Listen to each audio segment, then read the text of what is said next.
Sejam bem-vindos a Hebreus 8.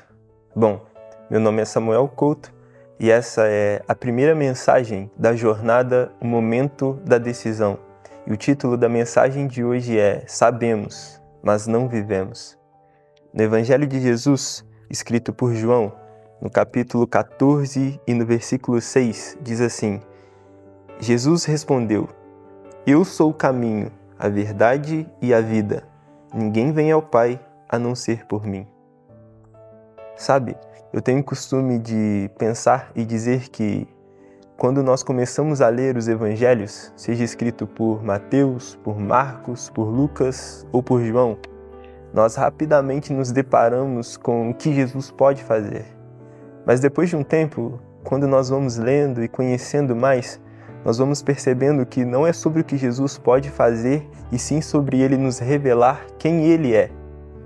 Tem, em certa ocasião, um leproso chega perto de Jesus e diz assim: Mestre, se quiseres, pode me fazer limpo.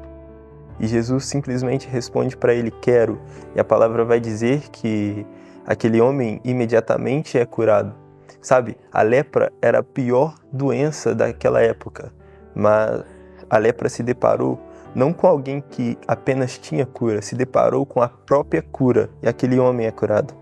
E uma outra história, 4 amigos levam um paralítico até Jesus, e diante da fé deles, Jesus até realiza o milagre, mas algo me chama a atenção. Antes do milagre acontecer, Jesus diz algo muito profundo para aquele paralítico. Jesus diz para ele: Filho, os seus pecados estão perdoados.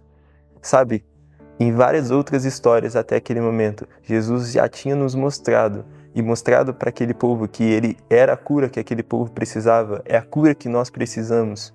Mas nessa história, Ele até cura o paralítico, mas antes Ele disse que os pecados do paralítico estão perdoados, porque aqui Jesus está nos mostrando que Ele é o perdão que nós precisamos. Em uma outra história, a palavra vai dizer que Jesus está diante de uma multidão com 5 pães e 2 peixes. Ele olha para o céu, dá graças e alimenta uma multidão de mais de 5.000 pessoas. Sabe, eu sempre gosto muito dessa história e de lembrar que Jesus não ora por multiplicação. Jesus simplesmente olha para o céu, dá graças pelo que tem, porque Jesus não apenas traz a provisão, Jesus é a própria provisão que nós precisamos, sabe? Então nós descobrimos que Jesus é a cura, Ele é o perdão, Ele é a provisão, e como Ele mesmo disse no texto que lemos hoje, Ele é o caminho, Ele é a verdade e Ele é a vida. E talvez você pense assim como eu: olha, eu já sei disso tudo, mas é aqui que algo começa a nos confrontar. Se nós sabemos de tudo isso, por que em certas situações é difícil continuar crendo? Por que o medo às vezes tenta tomar espaço? Sabe, o problema não é o que nós sabemos que Jesus pode fazer ou o que sabemos que Ele é. O problema é o que nós consideramos no momento que temos que tomar uma decisão.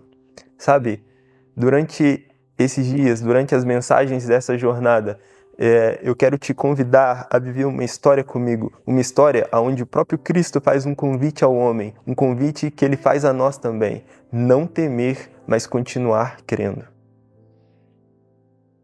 Jesus, eu sei que Tu és tudo o que eu preciso.